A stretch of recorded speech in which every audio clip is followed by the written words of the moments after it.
Nous voilà donc ce mercredi matin dans cette situation où, pour reprendre une formule d'Aragon, nous avons l'impression un peu d'être étrange pays dans notre pays lui-même, parce que cette interdiction de manifestation de demain nous réserve des heures un peu inquiétantes et en tout cas problématiques. Qu'est-ce qui va se passer? Au fond, on n'en sait pas grand-chose.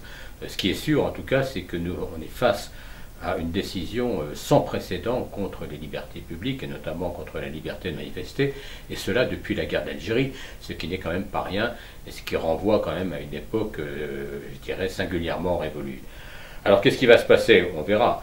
Mais ce qui est clair, c'est que cette réaction cette décision est le fait d'un gouvernement qui aujourd'hui, je dirais, dont la légitimité aujourd'hui est quand même sérieusement mise en cause.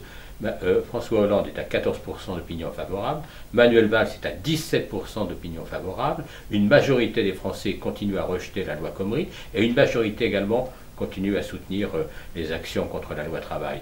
Donc cette opération, cette manipulation fantastique, qui consiste à se servir de ces casseurs dont on ne sait pas très bien d'où ils viennent, d'où ils sortent et à quoi ils servent, enfin si on sait à quoi ils servent, cette opération, elle aboutit finalement à une décision antidémocratique sans précédent.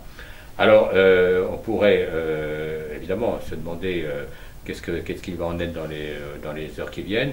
Les réactions sont extrêmement vives, sont extrêmement importantes, non seulement de la part des syndicats, mais aussi par exemple de la Ligue des droits de l'homme. Les citoyens nous ont déjà fait part de leur indignation, de leur volonté de manifester malgré tout. Donc voilà, nous sommes dans cette situation.